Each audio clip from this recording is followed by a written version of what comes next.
y'all, how you perking? I hope you're perking good. So this is a first here on the channel, where there was a kind of channeled message within a private session that then is now coming public to everyone.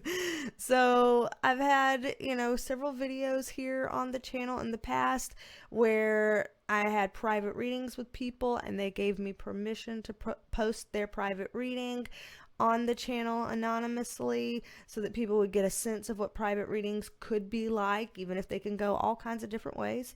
And I haven't yet, though, had a private reading where somebody was asking to connect with a specific entity, and then that entity provided a message, and then it was like, should we be recording this? Because maybe we should be recording this message. And it was just profound, and this entity that I will be telling you about in a second was very open to the message coming out and for people in the collective to know about this. And so yeah, my client was like, well, maybe we should be recording this, and so we did, and he gave me permission to post this here for all of y'all, so that y'all could hear this message that would benefit the collective too. So instead of just keeping it to himself in his own private reading, he's gifting this to y'all. So thank you to my client for that. I'm going to keep him anonymous. I just like to, even if people are okay sometimes with not being anonymous, I tend to just keep my clients anonymous because I'm a fan of protecting privacy and confidentiality. So there we go. We're going to go about it that way. But yes, so the entity that we connected with, I'm going to mention a bit about her. You may or may not have heard of her before. Her name is Isis, and she is an Egyptian deity, an Egyptian goddess, basically from ancient Egyptian religion. I was unfamiliar with her myself personally before we had this private session, and my client had asked about her, if there was any information that I could provide from someone with that name. And so I was like, okay, I guess, ask my guides as always to reach out to this entity. If she would like to connect and relay a message, then we can do that today. And of course we always ask, because everyone has the free will, whether they are living and embodied here in the 3D earth like we are, or whether they aren't. They always have the free will to agree to work with us or to decline at any given time. And she agreed to work with us and got a message, and was like, wow, we need to share that with folks. So she, goddess Isis, is referenced in ancient Egyptian texts as far back as, I believe, like almost 2500 BC. So like nearly 2,500 years before Jesus is reported to have existed. So that's a long time that she's documented in ancient Egyptian texts. And she was and is very concerned with like healing the sick, helping those who are passing over, dying, or those who have already passed. She is also the type to fill kind of a motherly role, and is kind of seen as a mothering energy to all. And she's also thought to have protective powers and magical powers as well. She was and is sometimes connected to animal representations too. That's very common in ancient Egyptian religion, and her animals that she's associated with are scorpions, birds, sows, like female pigs, and cows. And then also she became known beyond Egypt as well. Her presence is known and revered and even worshipped by pagans from a very wide region. Know about her and revere her still to this day. And again, she has existed in texts for almost, 2,500 years before Jesus. And still people are aware of her, and still she's revered. So I thought that was really cool. I did some research for this video just to lay out some of that context there for folks who are like me and had not heard of her before. But I just wanted to give y'all that context so that y'all would kind of know a little bit of background information about who she is, what she represents, what's important to kind of know about her, from a 500-foot view, more or less, and to share this message with y'all today. And I will see y'all back here at the end. Yeah, it says it's recording. Got a little red dot in the upper left-hand corner. So it should be recording. I don't know if I should kind of repeat. Yeah, just do a little recap and then we'll continue. Yeah, okay. So yeah, the recap of kind of what she was saying here with what she's showing. And again, if I'm going to just use the audio of this in an upcoming video, then I'll kind of describe what the cards show and are saying. So what we've been given so far is upright 7 of Pentacles, upright 2 of Wands, upright Lover's card, and I'll explain what these mean in a second. Reverse 3 of Pentacles, upright 10 of Wands, upright Page of Wands, and upright 6 of Wands. So the way of kind of describing that, and I'll try to be brief because I was talking about this before we started our recording, was that what she's kind of showing here is that as a collective, so more than just our like USA society, as an actual global collective, she as a goddess and other light beings have been trying to assist us and invest in us and help us with things, but our collective seems to be doing things that goes against the natural order, and it's kind of making things harder for ourselves. And so with this 2 of Wands upright, it shows this expansive array of potential and opportunities that we would have with us. And with the Lover's card upright, it shows the divine putting us together in a divine connection as people, and that we would be connected because of them and through them. And so it should be that all things happen through our human connections with each other and with the divine and all things within that order. So nature and animals and everything as well. But we operate as this reverse 3 of Pentacles, which is that we're all very siloed.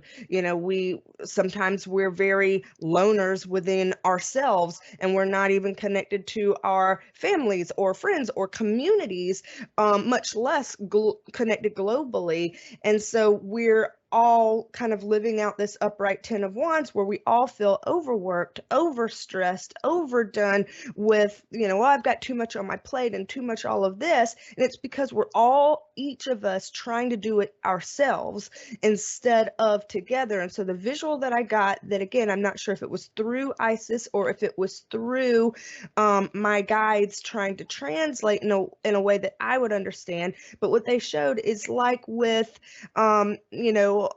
older native communities where everything was done, as a village, as a collective, as a whole. So child rearing, nobody felt bogged down by having to take care of the kids because the whole village helps take care of the kids. Nobody felt bogged down by elder care because everybody revered their elders and took care of their elders together. No single person felt like I have too much work to do and I just am a slave to my job all day, every day, because they all carried the load together and found ways to evenly distribute work, so that everybody could live functionally. And even things like physical or mental illness, instead of thinking of, oh, you're sick, you're a problem, you need to be ostracized, those communities would say, ooh, let's use this as a reflection, as a mirror to show us as our collective, we must be doing something sick. We must be doing something that is not conducive to a healthy environment, such that we're making our people ill.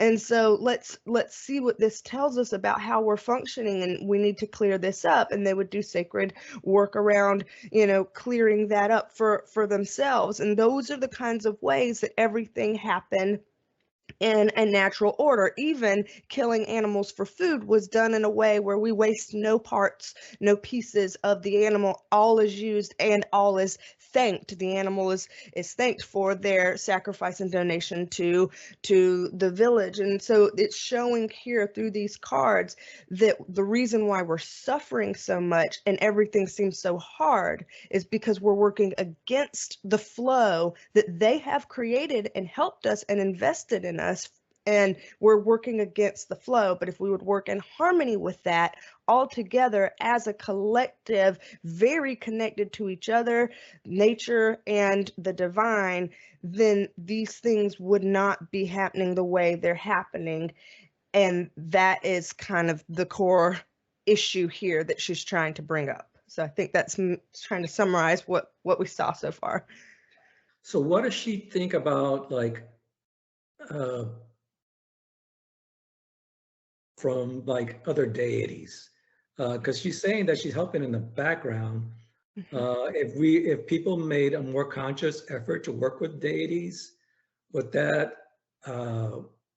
increase the chances of success, or is it not necessary? We can keep going as how we're going, and maybe just go by our heart, go by intuition, without necessarily contacting other deities. Good question. Okay, let's shuffle these back up and see what she has to say about that. So, okay, spirit guides, as I'm shuffling, if you could please relay that message to her and relay her response to us, please.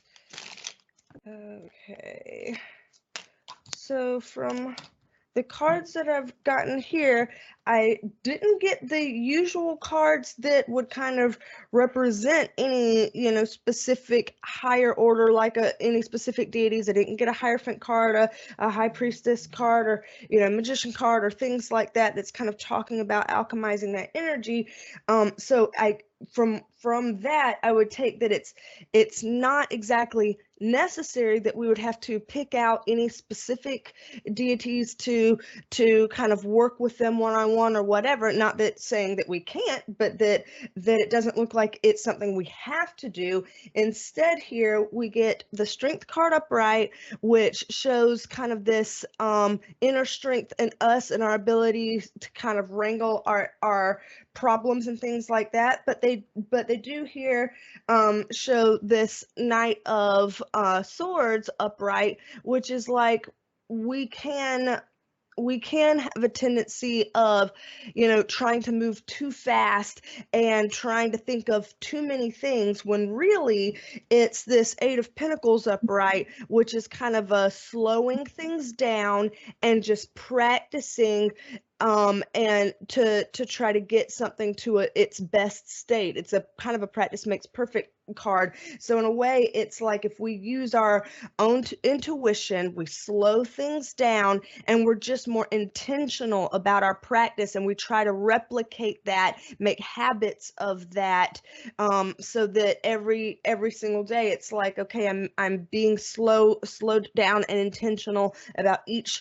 decision that I make, about each thought that I think, so that I'm not haphazardly putting out bad energy, bad thoughts, bad whatever into the world. I'm trying to be proactive and intentional, more deliberate about what I'm doing, and that takes some practice, which is why that card comes here. But it does show that there's success in that with the Six of Wands upright, and it does show that, you know, all things in good balance with this Six of Pentacles upright. So this seems like if we would literally just be more balanced, more deliberate, more intentional, slowing things down and kind of going about it that way, that alone would be a big thing. So certainly we could, you know, meditate or connect with deities or the divine, but it doesn't even look like, you know, asking for that kind of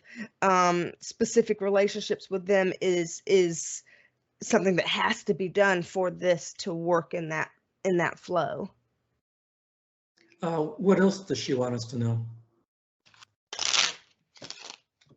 All right. From what we see here, it seems like she's showing this very first card is our Eight of Cups upright, which is this kind of like us walking away from baggage, separating ourselves from this emotional baggage.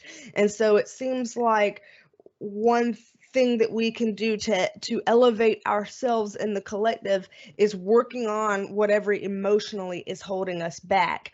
The thing that they're kind of putting in my head around this is that, you know, old adage, the hurt people kind of thing. And it's like if we can, you know, find ways to work with our own hurt and reprocess that, leave that, you know, in the past where it belongs, and separate from that, then we are, as more healthy and healed beings, will be seeing the world differently. We'll be making different decisions. We will be treating others differently. We'll be connecting with others differently. It just makes for a different, lighter, more, I guess, high vibe type of experience if we're able to do that kind of a thing. And so it looks like even just that healing journey type of thing is something that would be very uplifting to the collective, because again, that makes, you know, us healthier in a small level, makes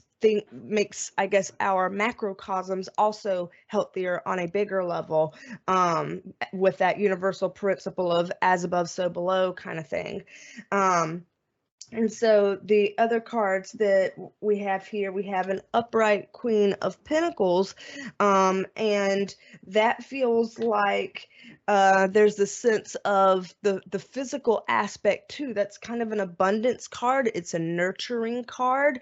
And so there's kind of this sense of, if we're releasing our pain from that Eight of Cups, and then we are better able to be nurturing to ourselves and others because we're free of that, then that is where the abundance really comes from. And we will be more open to the, I guess, vibration of abundance for it to be able to flow through to us easier, because we'll be more on that wavelength. And it shows that that is better for community and celebration with this Three of Cups upright, and that if we need help kind of getting to that type of a place, then she's actually showing these two cards, Hermit card in reverse, Four of Swords upright. And this is very introspective, both of these cards, especially together. And so it's a slowing down, calming down, introspecting. And so it's like if we're not sure where to start to get to those places she just described, the slowing down is the first place to go. So this is the second time she's mentioned kind of slowing down. I think as a society, we're so primed for, you know, that productivity is one of the most, you know, sought after things. It shows your value as a person for how productive you can be in society, and that's what makes you look good or feel good. But the way she's putting here is is no, that's not the case. That actually, if we slow down, things are better because we're better able to hear our own inner voice. We're better able to divine and channel their voices, so to speak.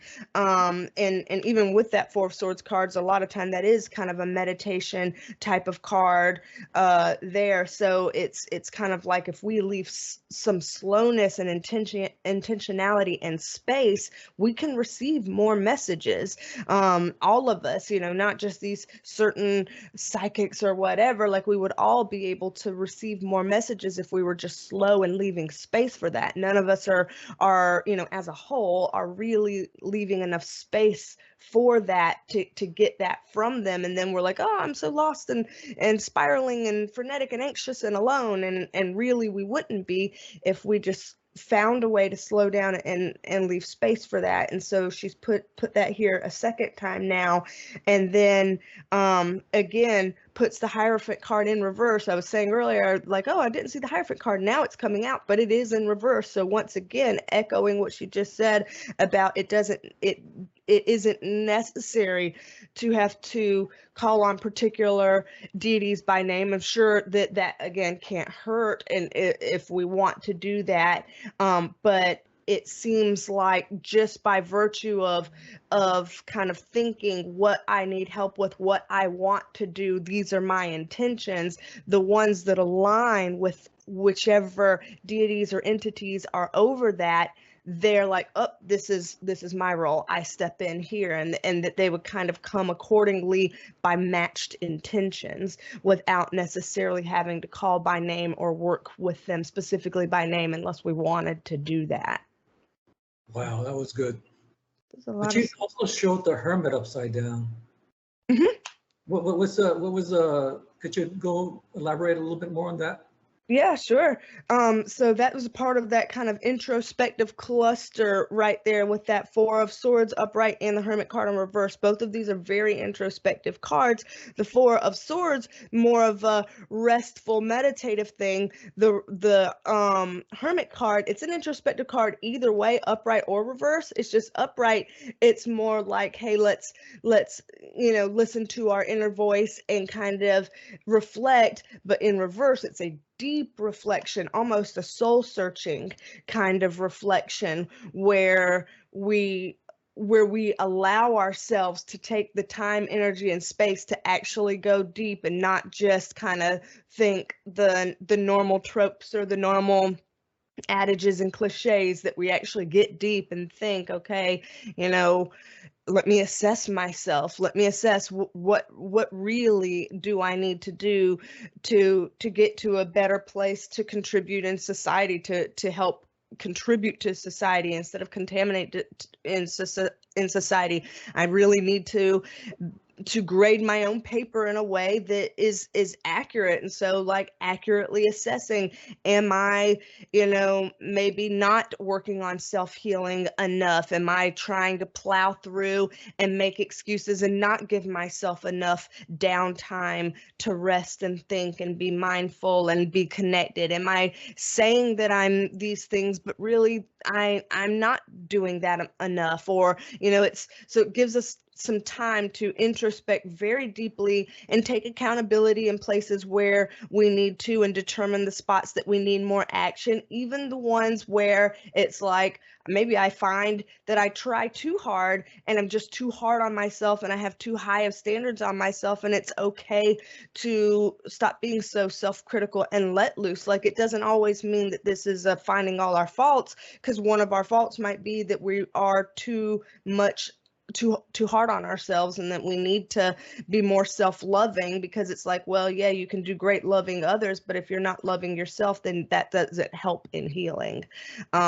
So it's discovering any and all of those things about ourselves through deep introspection, and finding how that information that we discover can be used in this path forward to help ourselves and the collective. Could you also expand on it? Because it seems like she's saying, or she said that, so there's deities, among herself included, that they're working on our behalf behind the scenes. to help us. Is that a correct assumption? Or do they need to work with human beings directly to help us? Yeah, let's see, because it did seem like there's a lot of help from that. So let's see. Yeah, how does that help exactly work? Is there a certain structure to that help? Is there anything that we need to know about, how direct or indirect that help is? Like, just knowing more of the ins and outs about how that works. So it seems like there's not like any one exact particular way of how this works. So there's kind of multiple possibilities that I'm seeing here, at least. So one thing that I'm seeing here is, as an example, if we are in this Three of Swords upright moment where we're feeling, hurt, heartbroken, or damaged in some kind of a way, and we need help, just by virtue of feeling that and having the intention of, I hate how this feels, I wish I had help, or something, that just putting out that I wish I this, or I would like this, or I need such and such. It's almost like a call for help into the universe, even if we didn't specifically put a name or something on that. And so here now our upright Knight of Cups comes in, and this is a knight in shining armor. It is the, kind of a rescuer type of card coming in for emotional help. And so it's almost like, just by virtue of putting out what we wish we had or want or need, that there is some kind of a like attracts like thing happening, and those beings that are designated for that kind of work answer the call just by the intention. And so there's some kind of a direct intervention in that type of a way, or direct assist by virtue of intention. That being said, that sounds kind of more passive in a way, because somebody's not actively, meditating and calling on a certain, being by name. But apparently that's one way that things can work. Another way here is they do put the Ace of Swords upright, which is a very mentally clear card, very kind of acute awareness. And that with that card, that's kind of like somebody that's like, okay, I'm going to do a meditation where I am specifically trying to meditate on a theme, or on a being, or on a request, or on whatever, but there's a specific focus or intention of that meditation. And by virtue of that, there's a connection there that help can come through, or messages can come through by virtue of coming through whatever channel you open up with that specific intention or focus that you set out for as you do that meditation, or that ritual, or that ceremony that has a theme, has a focus, has an intention. And that's another way that this can help. But they do put that this kind of third way here, and there may be more than three ways, but these are the three that I'm getting right here, where we do have our Two of Cups upright, and that is very much a partnership card, and it's kind of one-on-one, very direct partnership. And that to me feels more like okay, I'm calling certain beings out by name that I feel like can help me, or that I feel like I want help, or I want to develop a relationship with.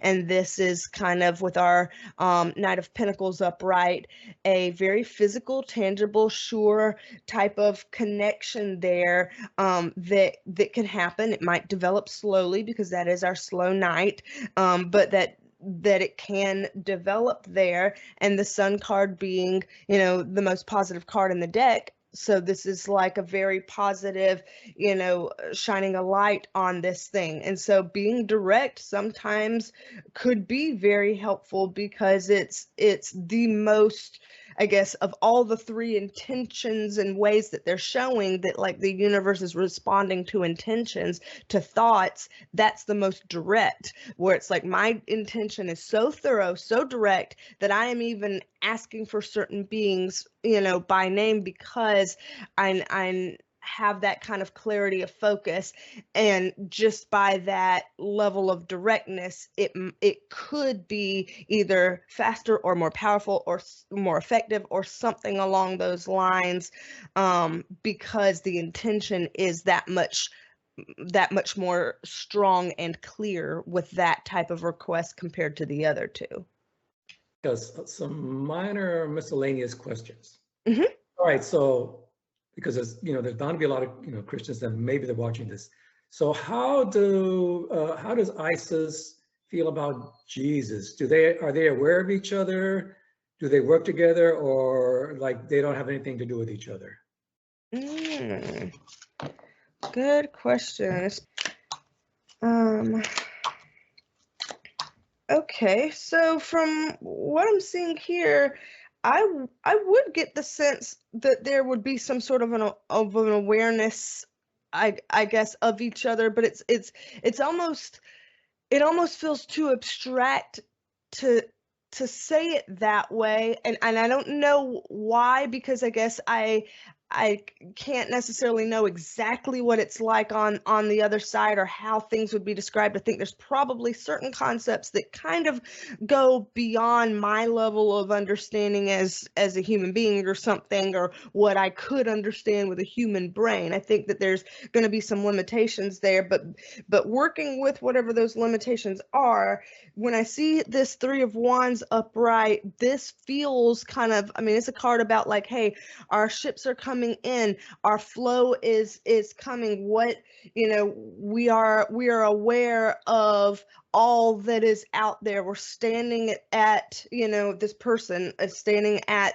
the like ship bank, looking at all the vastness of what is out there, and they are aware of that, and some ships come in and some ships stay out to sea, and there's this kind of a vibe like that, of this general awareness of the vastness of all that is out there in spirit, in multiverses, whatever, and knowing some come to shore and we interact and some don't, but they're out there and there's an awareness of that, and so it feels like they have an awareness, but it's not necessarily meaning that they, I don't want to, I don't think this directly translates again, but like that they don't necessarily know each other and work together. Like, I mean, that's the only way I know how to explain it, but it seems like that those are limiting terms to whatever is actually going on in spirit.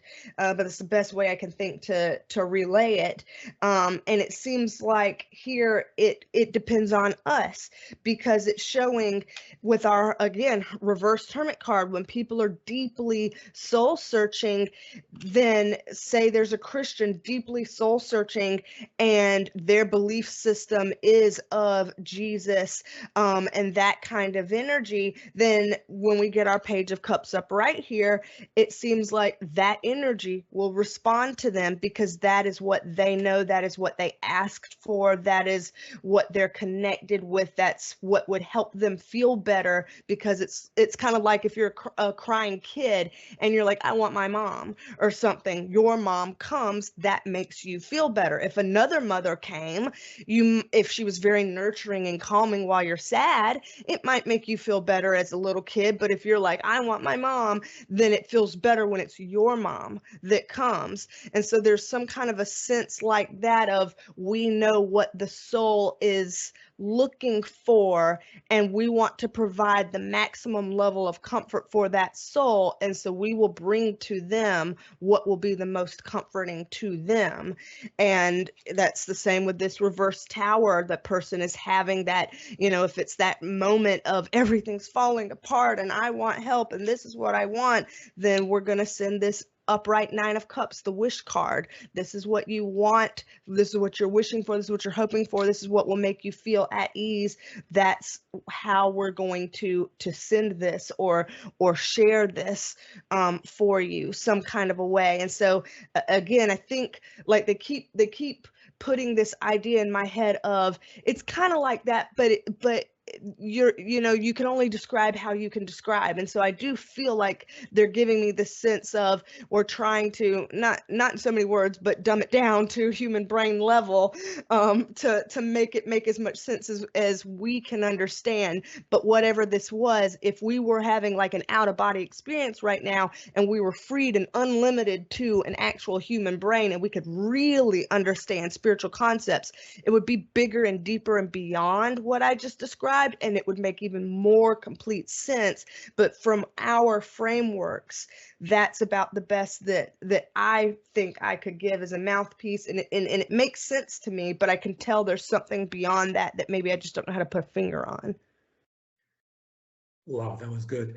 Well, okay, I guess we'll close, but I want to say thank you very much to Isis, and thank you, B, for channeling her.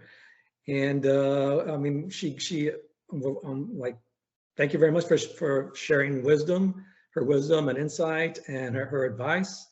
It was very clear and very helpful. And I guess we'll look forward to her, working with her again sometime in the future.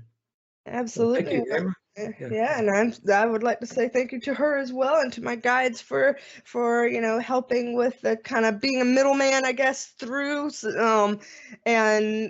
and helping translate in whatever kind of ways that I can kind of understand, and bearing with me in any ways that I'm not always on the ball, because I can't even pretend to think that some being that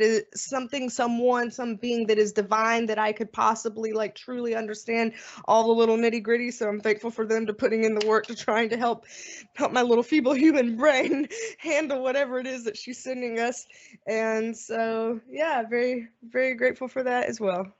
Alrighty, y'all. So y'all can see why we wanted to record, I hope. And you can see why we were very grateful and thankful that Goddess Isis would want to make a statement, share her energy, share her insights with us in that private session.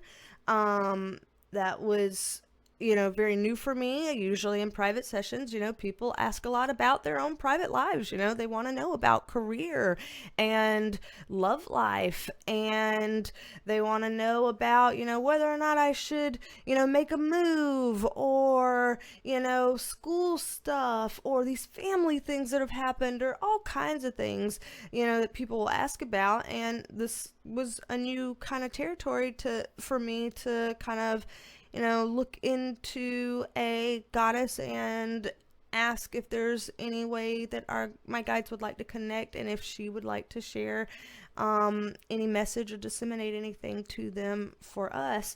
So that was a cool experience to have. Very grateful for that experience. Wouldn't have had that experience, had my client not asked. And again, thank you to him for allowing us to use this audio for this. And of course, as always, for anybody that would like a private reading with me, BeasTalksAndTarot.com. You can book a private reading with me. Various lengths of readings down there. Also, Reiki Energy Healing for people that want to kind of cleanse and clear, get some insights about their energy or things like that. Also do life coaching as well, because as I usually let people know, I might have forgotten this at the beginning of this video. I'm a licensed mental health clinician as well as a spiritual intuitive, and so I provide life coaching services as well, and then tarot tutoring for people who would like to learn to read the cards the way I read the cards. Do that as well. So BeasTalksAndTarot.com for all of that. And thank y'all for being here and taking a listen at what Goddess Isis had to share with us. And y'all let me know, your thoughts about the message, what, if anything, resonated for you, which parts kind of stuck out. I made a new past tense. Stuck out as salient to you. Any pieces kind of impact you in any particular way. All of that stuff it's cool to know.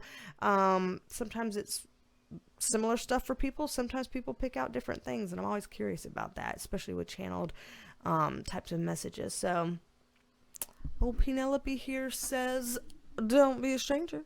Come back and see me, and I will talk at you later. Bye, love you. Bye.